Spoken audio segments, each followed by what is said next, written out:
I hope that I'm on. I don't know.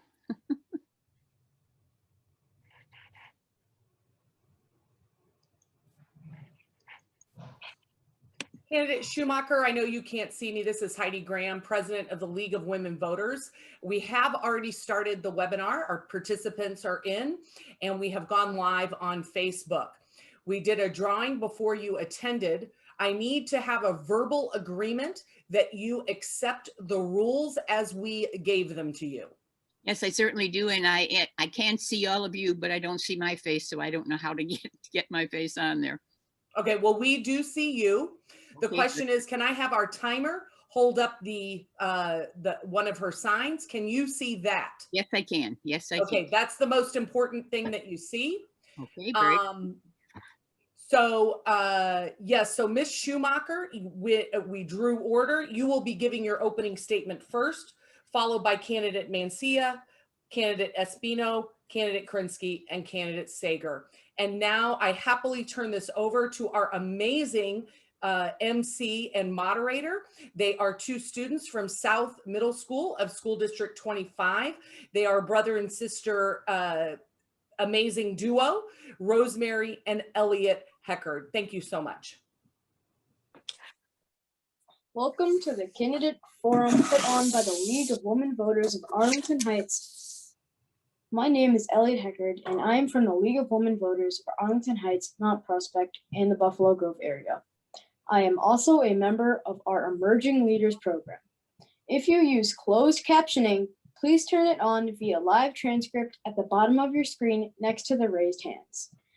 Founded in 1920 out of the suffragette movement giving women the right to vote, the League of Women Voters is a nonpartisan organization that neither supports nor opposes candidates or parties for any office.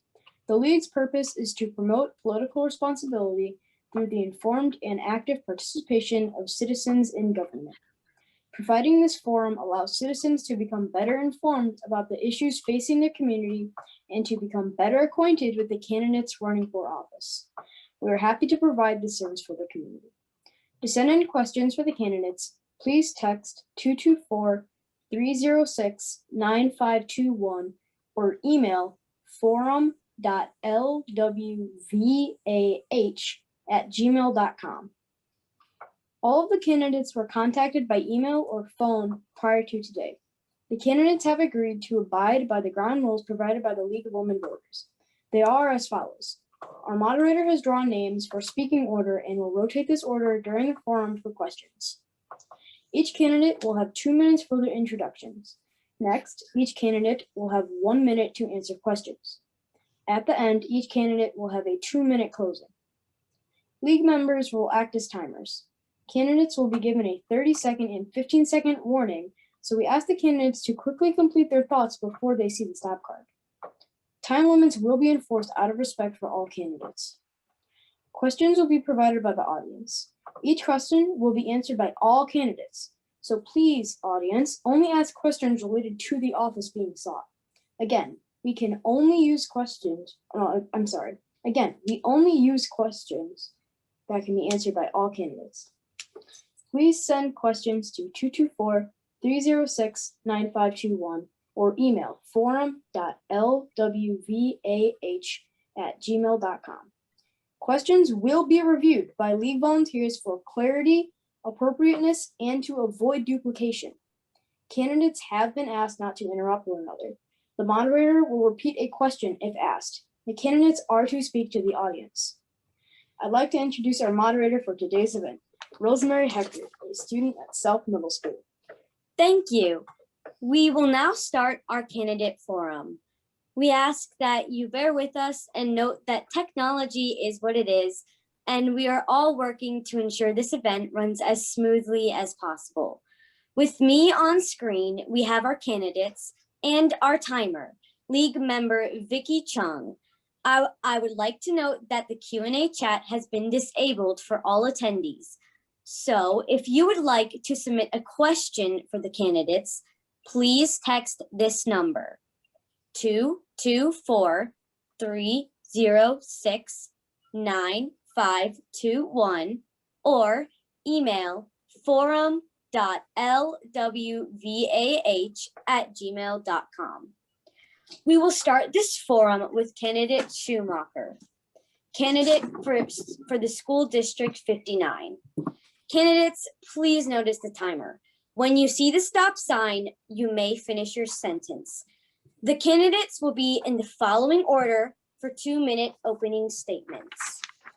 Candidate Schumacher, candidate Mansella, candidate Espino, candidate Krinsky, and candidate Sager.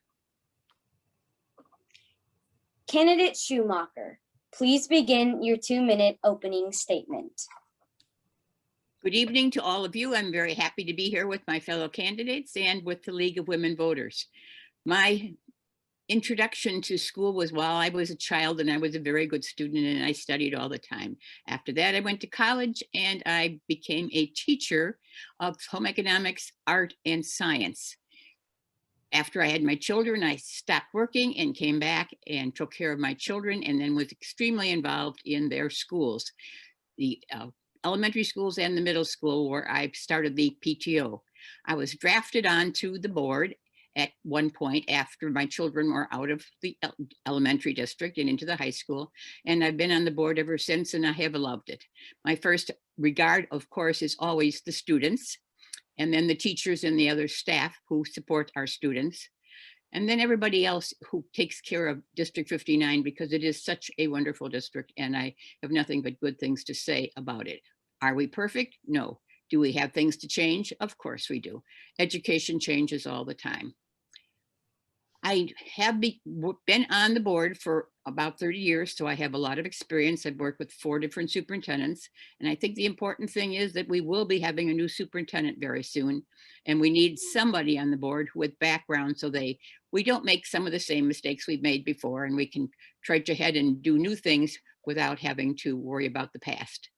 But I would like very much to continue with my work on the board, because it's very important to me. I've enjoyed it. I have many, many friends in the district and in the communities, and it is such a special job, and I really enjoy doing it. And my husband died just a year ago, so I truly, truly need this purpose in life. So I'm hoping I can continue it and work with all my other fellow board members and members of the District 59 staff. Thank you all very much.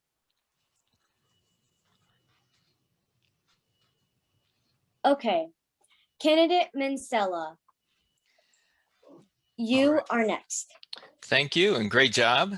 I want to thank the League of Women Voters for hosting and organizing this event tonight. My name is Roberto Mancia, but I go by Robert. I am currently on the Board of Education for District 59. I was appointed almost exactly a year ago on March 9th. I was sworn in, and 2 days later, as you know, our world kind of was flipped upside down. So it's been a challenging year. Originally, I was born and raised in Palatine, and I live in Arlington Heights now. I'm a lawyer during the day, but most importantly, I'm a father to a dual language first grader in our district. In addition, my wife teaches kindergarten, dual language Spanish kindergarten in our district as well. I'm running for the board for 2 reasons. One, I want to advocate for high quality, rigorous, challenging education for our students. They need to have the skills in order to succeed in a global society. And 2, I want to advocate for families, especially those families that feel, underrepresented or even excluded in their decision-making on their children's education. So that's why I joined the board. That's why I'm running to stay on the board. And I'm looking forward to tonight. Thank you. Thank you. Next, we have candidate Espino.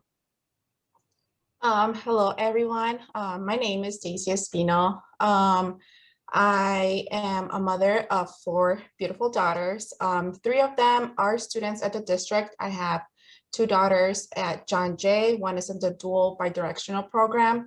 And my 4-year-old is at the ELC. She is 4 years old, and she is going into kindergarten the next school year.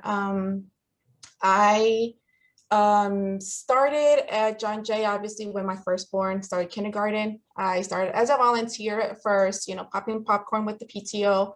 Then as my firstborn Luna went into first grade, I was assigned as PTO co-president, and that was back in 2016.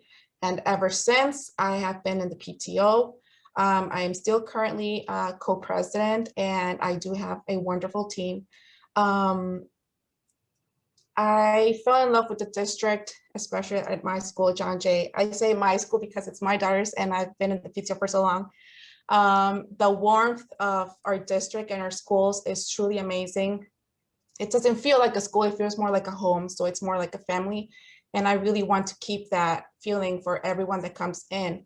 Diversity is a big, we celebrate that very, very much at our district. And I want to keep celebrating every student, not just Spanish speaking or Polish speaking, but every single student, have everyone feel welcome and have them succeed. And yes, I agree, we do need to change some things in the district, but we also have to look at whatever needs to be kept the same and just make our best decisions for our children. So it will be a pleasure to be on the board. Thank you.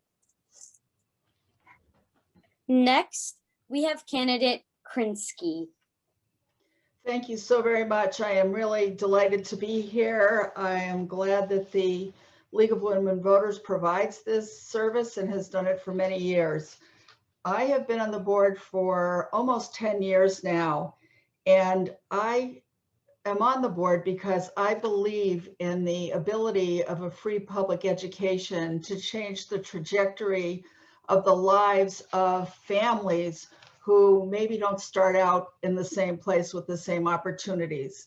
And it's an opportunity to really level that playing field and provide ways for students to succeed and to feel included. It teaches students critical thinking skills, it teaches them civics and so on. So schools are really critical institutions in a society. I'm strongly committed to providing the best possible education. I've achieved many accomplishments in the 10 years that I've been on the board. And even before that, before I even applied to be on the board to fill a vacancy, I had been in charge of the committee that passed the debt service extension base in 2003 that stabilized funding in the district and prevented layoffs of staff because it freed up money to pay salaries.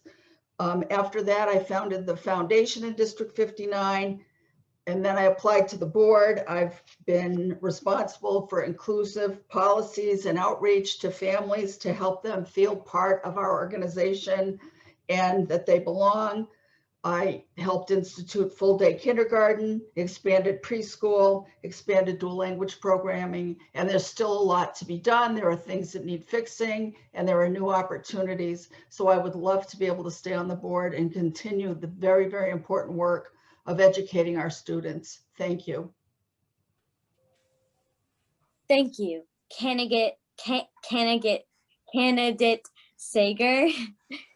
Thank you. I want to start by thanking the League of Women Voters and our wonderful MC and moderator for doing this. It is such a value that you're giving to our community. I also want to thank all the voters out there who I can't see, but you can see me. By paying attention to this, you're doing your part to ensure that our schools are the best they can be. I'm just going to start off by introducing myself. I'm Joe Sager. I'm a parent in the district. I am a teacher at a local university. I teach physics, and I'm a research scientist. I have 3 kids in the district now. They all started in kindergarten at District 59 schools. My daughter is in 7th grade at Grove. My 2 sons are at Byrd. One's in 5th, one's in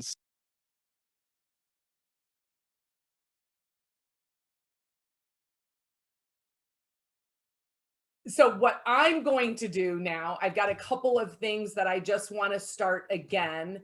The live transcription, I want to make sure that the live transcription is started. Everyone is here. We're going to let Mr. Candidate Sager begin all over again, and then we'll go into our first question. So thank you all for being patient and bearing with us. All right. Sure.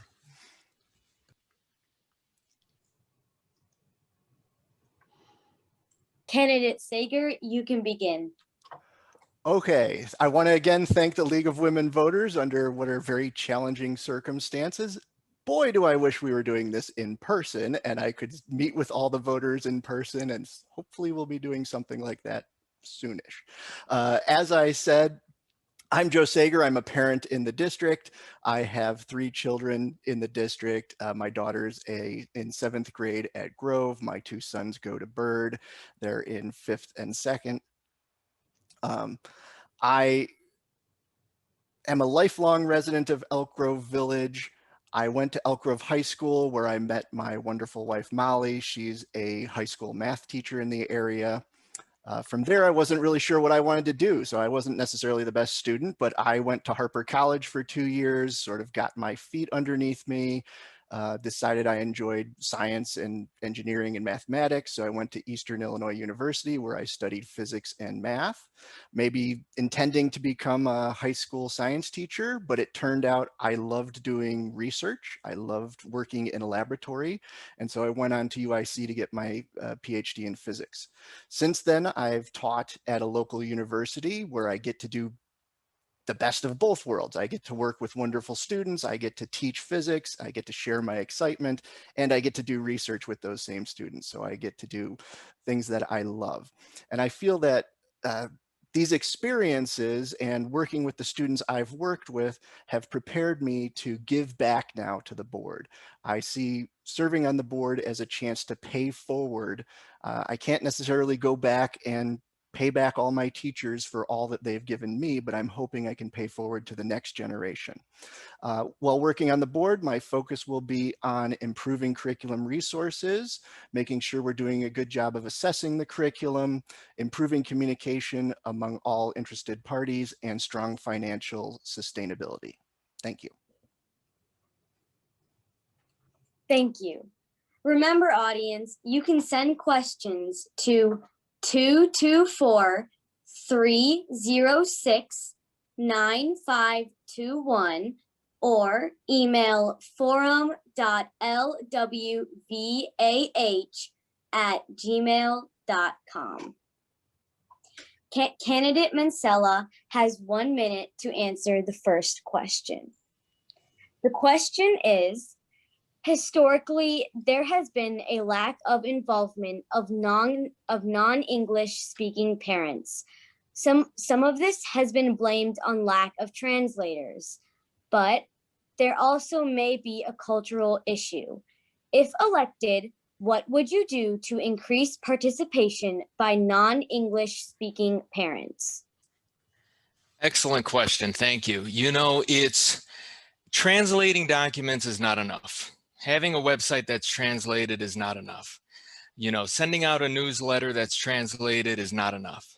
There has to be more. But what we have to do to get our non-English speaking families engaged is not tell them, you know, what you need and how we're going to provide these services to you to get you engaged, but listen to them to see what do they need to get them more involved and why are they not, you know, more involved today. There's barriers there, language barriers, some barriers that are easy to overcome. We just need to listen to figure out how we can really engage these families, because there's a lot of them out there that want to be involved. Everyone wants their children to succeed, and we can do it, but we just have to listen. Candidate Espino. Okay, yeah, that is a very good question. We have to open to them. Translating, you know, when you translate a document on Google Translate, it doesn't give the meaning of the wording correct, you know. When you speak to them, and obviously if it's, let's put an example in Spanish, you have to give the meaning to the sentence. Just like in English, when you say something, it has a meaning. When you just translate something, it doesn't give that meaning. So we have to be open to them and talk to them. Obviously, now that hopefully it is 2 of us who speak another language, that will get them to get that confidence and that boost. And hopefully they open up to us too. And of course, we have to listen to them, but we also have to speak to them, not just send out papers to them. Thanks. Candidate Krinsky, your answer. I agree. It's a great question, and it's a really important issue. We have more than 70 different languages spoken in the homes of our families. There are large numbers of immigrants and people who don't speak English, and we want to make sure that we're open, we listen, we're sincere in reaching out and saying, we want you to be part of our district and who we are. We want to know what's important to you and what matters to you about the education of your children. Come with us. It's a journey we can do together. We certainly are going to need interpreters so that our meaning is clear. And we do have access to interpreters in our district. And I want all families and children to know that they belong and they're important. Thank you. Candidate Sager. Yeah, thank you. So this is a great question, and I want to sort of echo things that have been said up until now. We need to make sure that all families, all students feel valued, feel like they are part of our district community, and we need to reach out whenever we can. I think that may be one of the great benefits of this Zoom technology is that we can start implementing it for PTO meetings, and we can get parents involved in ways that they weren't able to before. And having translators in each building is very important as well, making sure that we've got the secondary audio sources available when we've got large meetings with parents, and maybe even extending that to PTO meetings and other opportunities for parents to get involved. Thank you. Thank you. So the next question will go to candidate Espino. Your question is, if elected, how will you make fact-based decisions in the best interest of all students while being transparent with data and decisions to all stakeholders? Specifically, how will you ensure data presented is not massaged to fit a narrative and is true, accurate, and complete?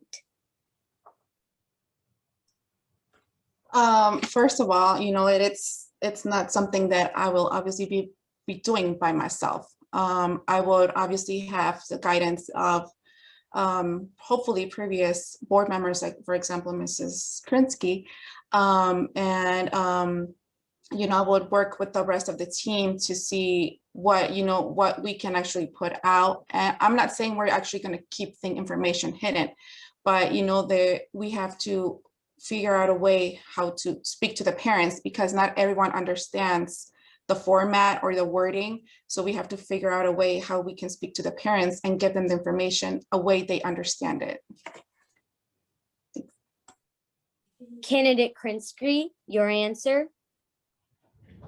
I think that the district has a long way to go as far as being able to understand what data does and does not do for you, and to be able to present it in a way that really informs decision-making for the board. And it's important to get all the data, whether it's accurate is the most important thing. It doesn't matter what the data says, we need to know, and we can't make decisions if we're just shown, oh, everything's fine, when it really isn't. It's okay if it isn't fine, but we need to have that data so that we can make decisions about how to improve things in the district. It's really, really important. So this is an area where I really am looking forward to the new superintendent, because she has a good background in assessment, to make sure we are getting the data that we need. And we absolutely will share it out with the community. They have a right to know. Candidate Sager. Yeah, thank you. This is a great question, and one that really goes to the heart of why I'm running for the board. As a scientist, there's a philosophy that's drilled into you that the data is what the data is. It doesn't matter how beautiful your theory is. It doesn't matter how wonderful it looks on paper. Ultimately, it's whatever the data shows it is. And I feel that I will bring that culture to the board, and I will make sure that you don't just look at data that shows the good things, because there are good things that happen, but you also want to look at the data that shows things where we need improvement. And it's that data that is more important. You want to know more often what's not working than what is working, because that's where you have the best opportunities to make improvements. Thank you. Candidate Schumacher, the question that all of the candidates are currently answering is this: if elected, how will you make fact-based decisions in the best interest of all students while being transparent with data and decisions to all stakeholders? Specifically, how will you ensure data presented is not massaged to fit a narrative and is true, accurate, and complete? You're muted. I'm happy to be back with you. I missed all of you. Okay, I am on about 6 different committees: curriculum, finance, food, communications, quite a few. So I keep up with what's going on in the district through committees all the time. And before every meeting, whenever there's a question on the agenda that I'm not sure what it should be, or how it should be taken, or how we should work on it, I contact the student or the assistant superintendents for the various departments, and I check on it and get all my background information before a meeting. I'm very careful about studying every issue as it relates to the children and the teachers. And then, of course, the last thing, every issue that we have to study, we have to think about the taxpayers. All of us are taxpayers. We are paying for this free public education. There are some things that we definitely have to have. Those are called the needs. And anything that is a need for the students or the teachers, we have to have. We have to figure out how to get it. Beyond that, there are some people, administrators and so forth, and others who want other things. Some of the things that people want are very nice, but we cannot have everything that we want. So consequently, my suggestion is that we always consider the needs versus the wants on any issue. And I study every issue completely. Thank you. I just wanted to make you aware that you did go a bit over time. Oh, I'm sorry, I can't see a clock anymore, so I don't know when to stop. I used to be able to see a clock when we were on in the beginning, but I can't anymore. Okay. The next question will be going to candidate Krinsky first. I didn't get a chance to answer that one. Oh. You answered that question at the beginning. You answered. Oh. Nope. Okay. I can keep it really short. Okay. Yeah. Candidate Mansella. Thank you. Instead of saying what I would do or how I would make these decisions if elected, let me tell you what I've been doing this week. We have a board meeting. They give us a presentation of what, decisions the district wants to do. That's just the first impression. Our job and my job and what I do is to start peeling back and answering or asking a lot of questions from that and looking into, all right, here's the decision that the district, a purchase they want to make, a resource, they want for our staff. Asking questions to the administration, to make sure that that we're spending money in the right way, that we're looking at all possible options when we're making a decision. Have we thought about this? Have we thought about that? I am very open. I'm very transparent on the board. I ask a lot of questions, and I want to make sure that we cover every possible, angle before making any decisions. Thank you. Thank you. Okay. All right. So, I'm going to jump in really quickly, Rosemary. This is Heidi Graham, president of the League of Women Voters. I must take responsibility for these errors.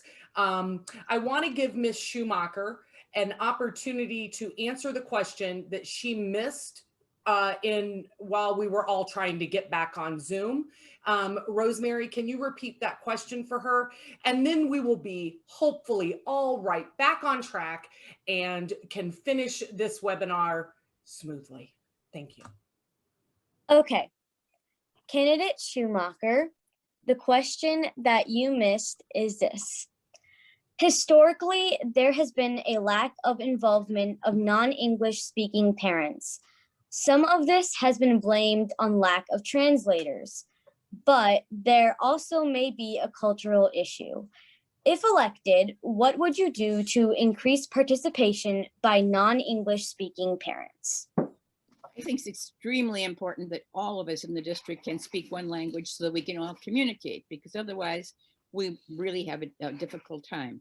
Anybody can speak any language that they want within their own homes, but when we're together, we must all try to speak English. And I think it is our responsibility as a district to try to teach it to the parents who are not English speakers. We have in the past offered English lessons at one of the motels on Toohey Avenue across from the mobile home park. And we did have a lot of parents come there. Unfortunately, not enough. And I know at the curriculum meetings, a lot of parents want more help in learning how to speak to their children in English, and they want to be able to help them with their homework. So I do think it's an essential thing and a skill that we will have to continue working on. Thank you. Okay, we are now officially moving on to question 3, and this question is going to candidate Krinsky. Your question is, in the coming school year, COVID will be winding down as vaccinations become available, and we will be welcoming a new superintendent. As a district, our students have been struggling, particularly in math, even pre-pandemic, and the pandemic has certainly not helped. How will you hold the administration accountable for ensuring that students have the support they need to catch up and master basic skills, particularly in math? I think that that is really a critical question. And I know that the current administration is working on plans to close that gap. They're already testing students. They have some curricular materials that are really good for teaching foundational skills. And the kids really they need to continue testing them and work with kids over the summer who are at risk for failure. The new superintendent has a demonstrated ability to close the achievement gap. And so when she comes on, we're going to see great progress in this area. At least that is my hope. I am having a discussion tomorrow with our head of curriculum and instruction about some of these issues. And I'm going to bring up the whole new math series. And I have a number of questions about that. And I want to make sure that all our children are getting what they need so that they can catch up. It's going to be a long process, but we need to start. Thank you. Candidate Sager, your answer. Okay, and I want to say this is a great question because math is a subject that's near and dear to my heart. As a scientist, it is one of the foundations that the STEM fields need, and it's something that I love working on. So in order to recover from COVID, we need to think creatively. We need to have all possible solutions on the table. We've got some money coming in. We may look at things like enhanced summer school, getting students who are falling behind more opportunities, getting more interventionists involved, as far as ensuring in the future that we have a strong math curriculum. That is one of the purported strengths of our incoming superintendent. And I want to make sure that while I'm on the board supplies her with whatever resources she feels are necessary to get the improvements done that we need. And at the same time, I want to make sure the board serves its oversight function and make sure that we actually see the results that we expect. Thank you. Candidate Schumacher. The administration has been working for over a year on new curriculum for the math, and they chose 2 and actually used them in some of the classrooms as a sample and tried to decide which one was better. And all of the staff decided that they wanted iReady. They were not happy with the other one. So we have been using iReady. It turns out it's not really what we should be. They're not still happy with it. So at the last meeting, we had a demonstration or a interpretation of a new one called illustrative math, and apparently the teachers, teaching staff seems to be very happy with it. So that seems to be the new thing that we will be going for. And I know that math is very, very important, and it's something that we will be working on constantly. constantly. Candidate Mansella, your answer. You know, I've said in the past that one of the top priorities for our new superintendent is addressing that instruction loss. When school starts in the fall, it's not going to be a normal school year. It's not going to be like a school year that we're used to. We have to be flexible. We have to be innovative. We need to be creative, but we need to listen to our staff to figure out what resources they need to attack that instructional loss in math, in the basics. I can't sit from the board position to tell the staff what they need. They're the experts. They're there with the students. They're listening to the students. They know what those students need. It's our job to develop that trust with the staff that they can relay what they need to us so we can get them those tools that they need that can benefit our students. Candidate Espino. Just probably going to echo a lot what the previous candidates already said. The curriculum does need an update. It does need a change. I know there are programs that have been given to our staff and they just kind of explore along with the children. I think that we need to train the staff, the teachers ahead with those programs so they know what it is about exactly, not just give them, okay, this is the program, this is how it works, and you do it, explore it. No, I think we need to train them so they know what it is really about. If they actually see that the program actually works, then they go ahead and give it to the children, okay? The curriculum, you know, obviously with the new superintendent, it can get a new fresh start and we need to see what works and what needs to be changed, not just change the entire thing. We have to keep what's working and just change whatever is not. Thank you. Candidate Sager, you will be starting off with the next question. The question is, as of 2019, 5 Essentials data shows that only 16% of Hispanic students are meeting standards in language arts. We have been utilizing a biliteracy model since 2014. This clearly shows that literacy in English is a struggle. What will be your first step toward improving this situation? Okay, again, thank you for what is an excellent question. And I am a big proponent of the dual language program. I think that our dual language families say that they appreciate it. And I think making sure that that program has the best resources and the best support compared to all the other programs is key to making sure that biliteracy students do just as well as the other students. Again, with our incoming superintendent, one of her purported strengths is, again, removing disparity in scores among subgroups. And I'm hoping that she can rework her magic here. And again, the board will give her the resources that she needs and still serve that oversight and make sure that those numbers are actually heading the way that we want them to. Thank you. Candidate Schumacher. You're muted. This is a difficult subject for me because my daughter always was interested in foreign languages, and she is now a professor at Harper of both French and Spanish, and she speaks 4 languages. So I know how it is that people learn new languages. I don't have any idea what's going on in our dual language classes because I have not been in any of them. I'm sure that many of them are very successful. However, I've been thinking about this lately, and I thought back to the time when we used Ridge School as a half-day center for people to come in and learn in Spanish and be learning how to use English.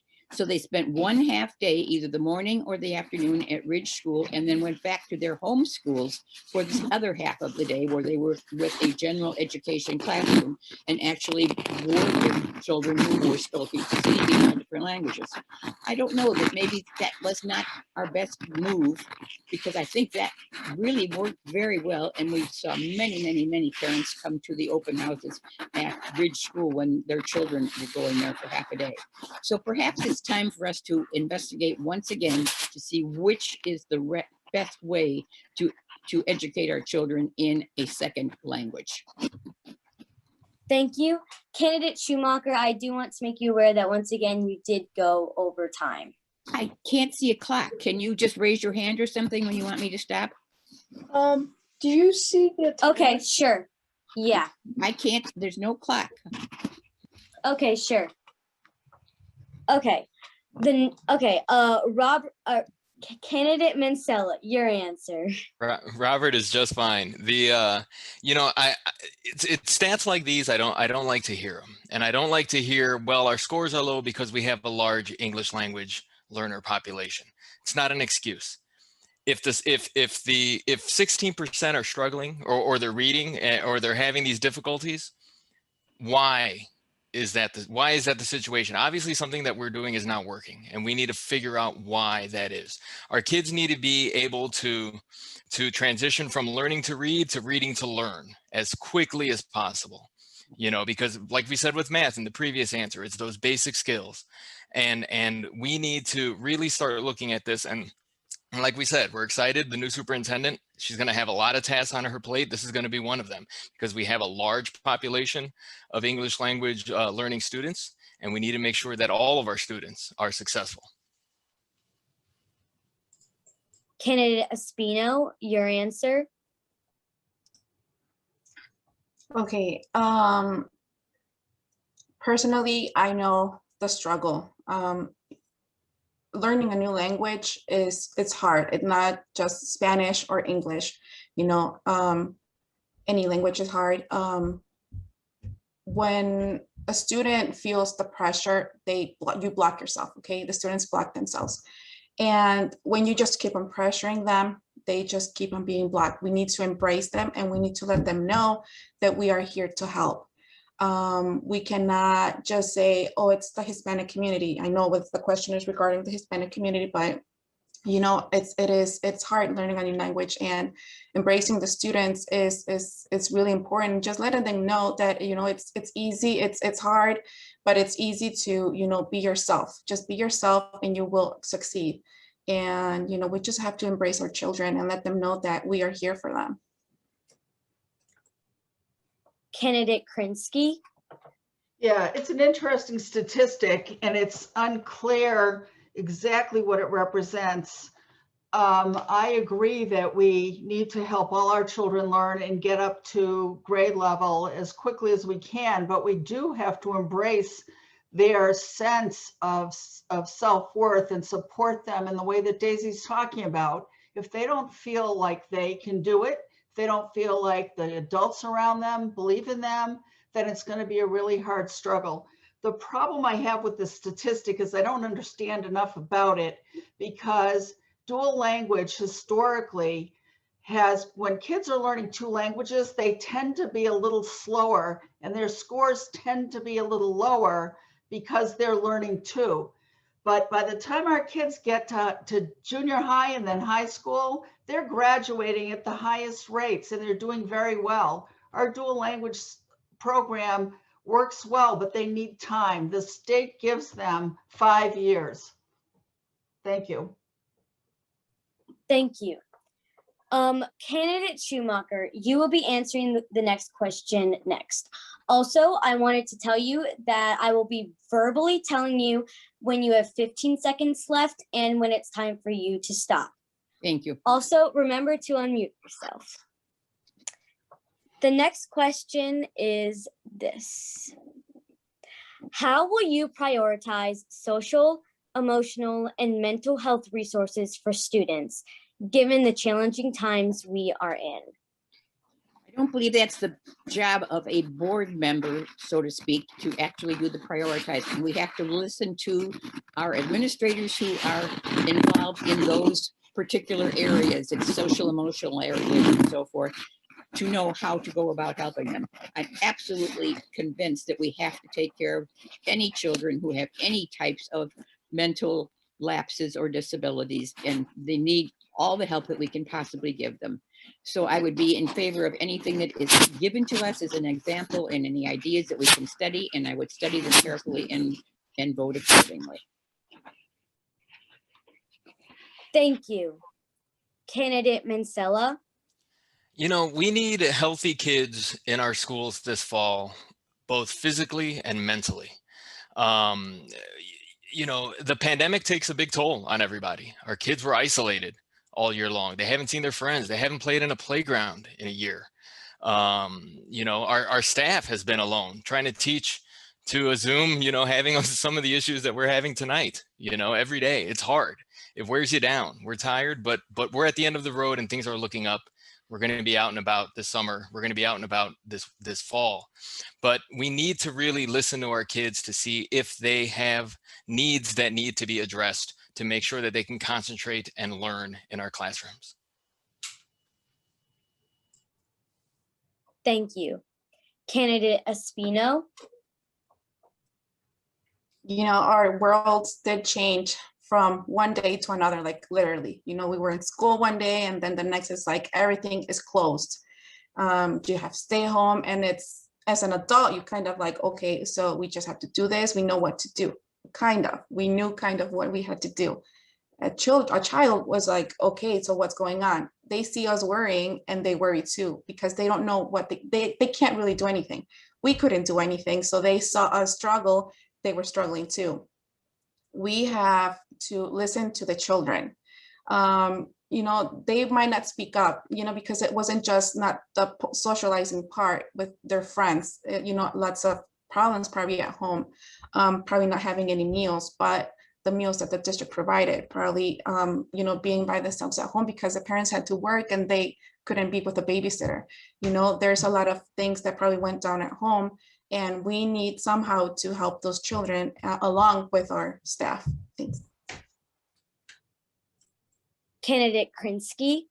Yeah, this is a subject that's near and dear to my heart because, you know, children and their social emotional health is really critical for children to grow up to be strong participants in society. And these kinds of physical and mental and emotional lapses take a heavy toll. And fortunately, most children are quite flexible and they can bounce back from these things, but we haven't ignored them. We have social workers, psychologists, we have coaches, we have teachers who have been trained to look at children. And when our children have been struggling, they've been invited to come into school when they're at risk. And we need to continue that and continue to have the social and emotional supports that they need to be successful so that they can learn, so that they can feel comfortable, they can feel safe in our schools. And so I love that we provide that support for them. Thank you. Candidate Sager, your answer? Okay, thank you. This is, again, an excellent question. When it comes down to recovering emotionally from COVID for our students, our families, and our teachers and other staff, one of the biggest things we can do is just acknowledge the struggle that so many families and students have encountered this year. Don't dismiss it out of hand. Understand it's something that's gone on, and we all have had struggles, but to different levels. I will tell you, I love that our district has psychologists and nurses at each school.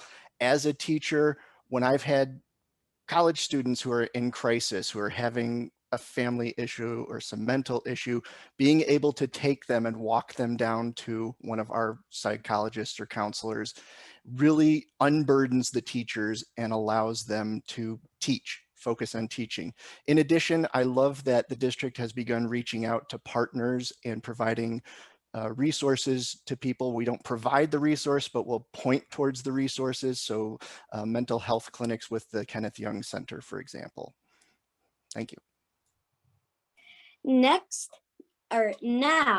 the candidates will be in the following order for 2-minute closing statements.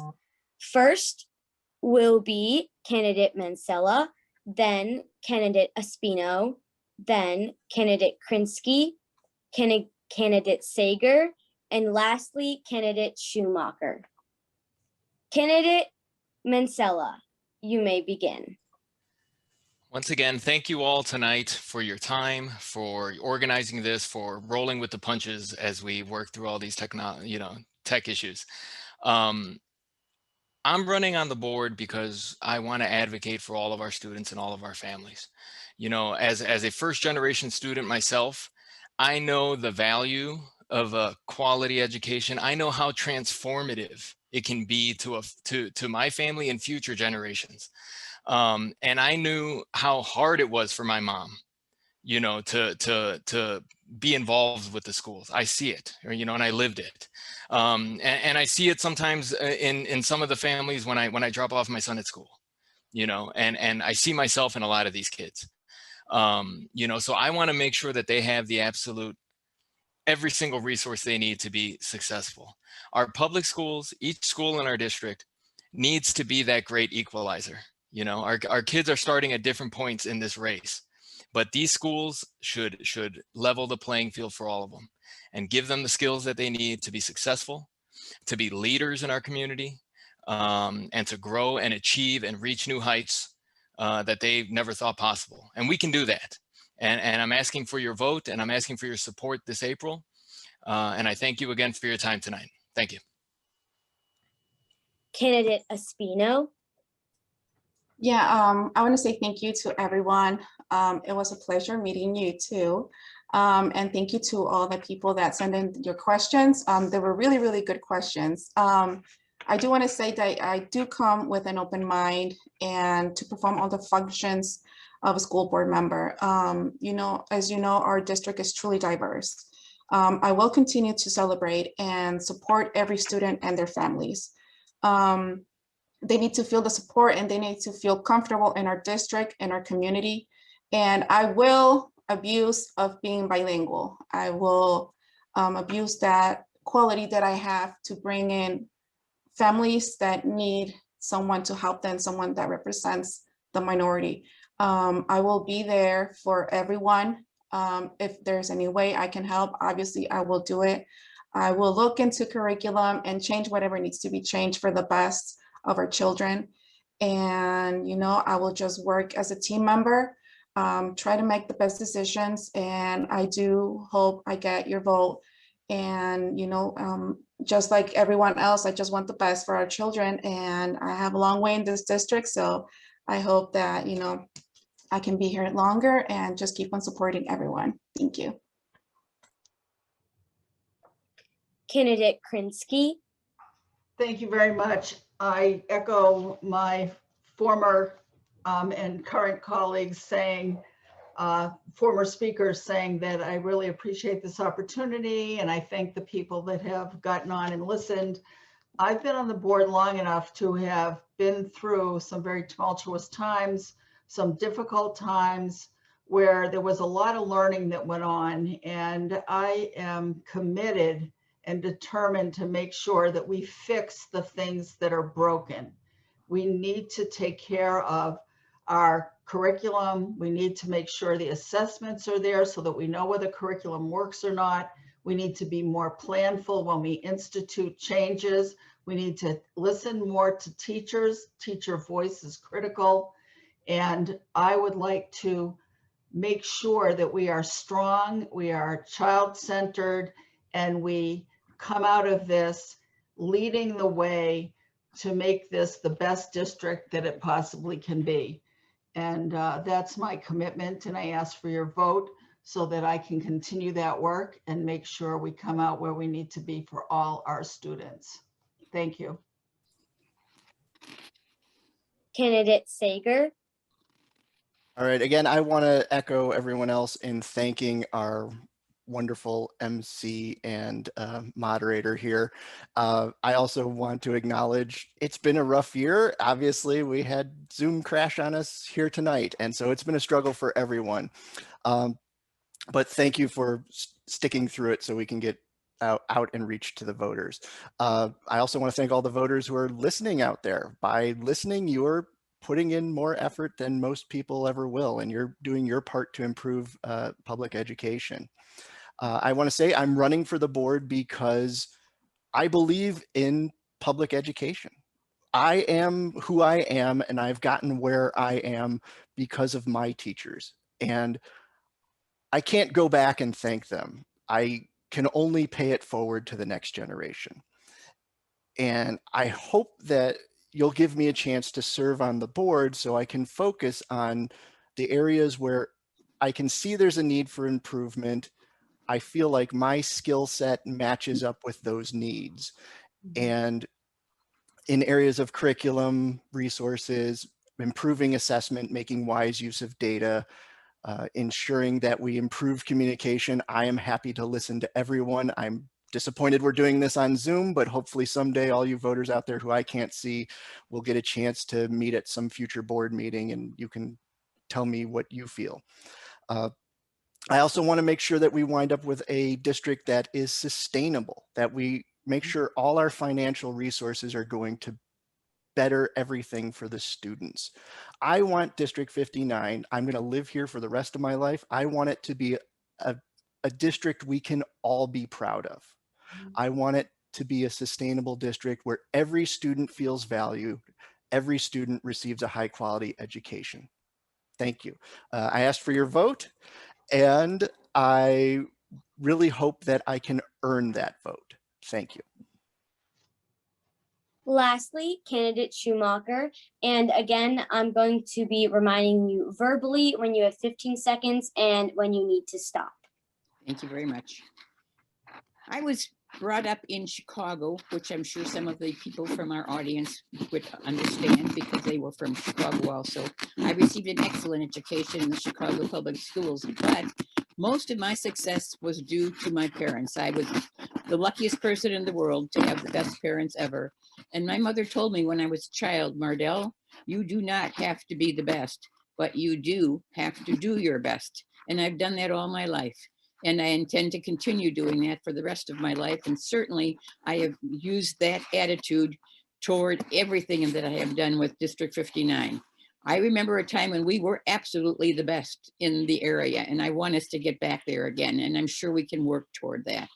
There are lots of things that were out of our hands that we couldn't take care of, and because of the pandemic and because of other things. So we'll have to work at that.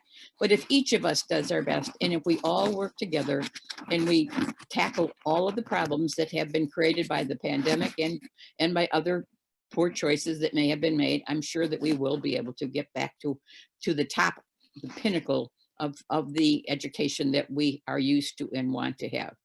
So I would appreciate any questions from anyone at any time, and I will do my best to help you.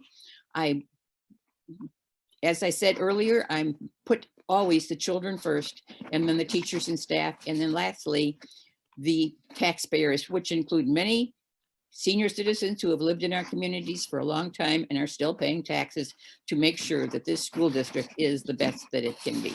And I hope that you will all give me one more chance to do that. Thank you. And thank you to everybody who made this possible tonight, even though it was a little slippery slide. Thank you. And thank you for attending this candidate forum. I will now return to our MC. Thank you to Rosemary for being our moderator. Please make sure to register to vote, make your plan to vote, and then make sure your voice is counted this election day. Need help?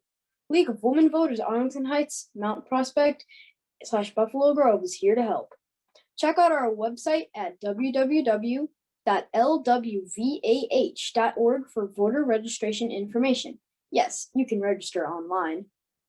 Mail-in vote information, planning your ballot, as well as your early and day of polling locations. Again, check us out at www.lwvah.org and follow us on social media at Facebook, Instagram, LinkedIn, and Twitter.